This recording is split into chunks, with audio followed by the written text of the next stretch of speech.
Votre enfant a des difficultés d'apprentissage. Je vous invite à explorer les 3 piliers de l'apprentissage. Ces 3 piliers de l'apprentissage vont vous permettre d'accompagner votre enfant ou même un adulte à améliorer ses capacités d'apprentissage.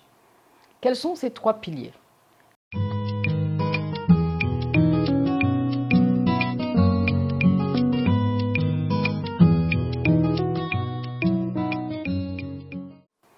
Quels sont ces 3 piliers?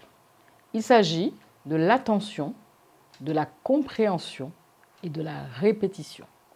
Qu'est-ce que cela implique? Tout d'abord, l'attention. Si vous n'êtes pas attentif à une information, vous ne serez pas capable de la mémoriser. Alors, je parle ici de mémorisation parce que l'essentiel de l'apprentissage, particulièrement l'apprentissage scolaire, est en lien avec la mémorisation. Donc, si vous n'êtes pas attentif, vous ne serez pas en mesure d'apprendre. Alors, il est vraiment très important de mesurer, de vérifier la qualité et la capacité d'attention que vous avez, en sachant que l'attention est quelque chose de fluctuant. On ne peut pas être attentif de la même manière tout le temps. Il y a des cycles d'attention qui sont des cycles de 10 minutes environ. Et d'ailleurs, la plupart des pédagogues connaissent ces fluctuations de l'attention et au bout de 10 minutes, vous allez devoir introduire un élément qui va permettre de redémarrer le cycle de l'attention. Donc, certains pédagogues introduisent un moment de plaisanterie, de blague, ou changent de thème de telle manière que l'attention de l'auditeur soit de nouveau captivée. Certaines personnes ont des troubles de l'attention et il est très important de travailler pour améliorer cette capacité d'attention. Ça, c'est le premier pilier de l'apprentissage. Le second pilier, c'est la compréhension. Si vous ne comprenez pas ce que vous entendez, ce que vous êtes en train d'apprendre, vous ne pouvez pas le mémoriser. Il est très important d'améliorer ses capacités de compréhension. Et que faut-il faire pour améliorer sa compréhension? C'est de poser des questions. Donc, si vous êtes à un cours, dans une classe, il est important de poser des questions. Il n'y a pas de mauvaises questions. Il est très important d'être en mesure, d'être capable et de poser des questions quand nous ne comprenons pas quelque chose. Le second élément, c'est de se poser des questions soi-même. Et pour ça, je vous invite à mettre en pratique ce qu'on appelle une fiche de mémorisation, qui est une fiche qui est composée de questions. Je vous propose de prendre une feuille de papier, de tracer un quart de la feuille pour les questions et les 3/4 pour les réponses.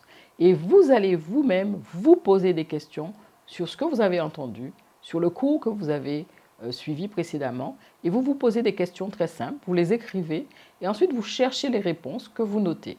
Et ce processus de questions-réponses va vous amener à comprendre ce que vous venez d'apprendre et d'étudier. Donc c'était le deuxième pilier qui concerne la compréhension. Et ensuite, la répétition. Quand vous souhaitez mémoriser quelque chose, il est très important de le répéter et de le répéter plusieurs fois. Je vous inviterai aussi à pratiquer ce qu'on appelle la répétition expansée. Ça veut dire quoi, répétition expansée? C'est-à-dire que vous allez devoir réapprendre, répéter plusieurs fois et en incluant un temps beaucoup plus long.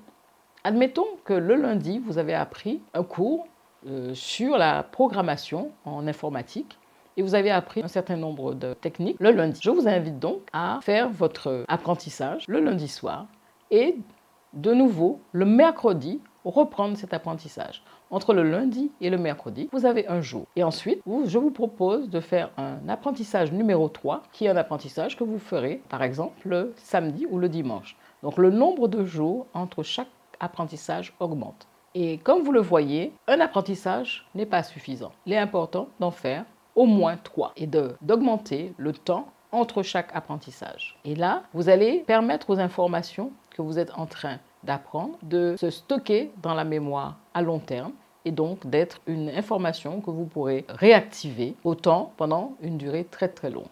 Voilà, je vous remercie et j'espère que ces informations sur les apprentissages et sur les 3 piliers des apprentissages vous ont été utiles.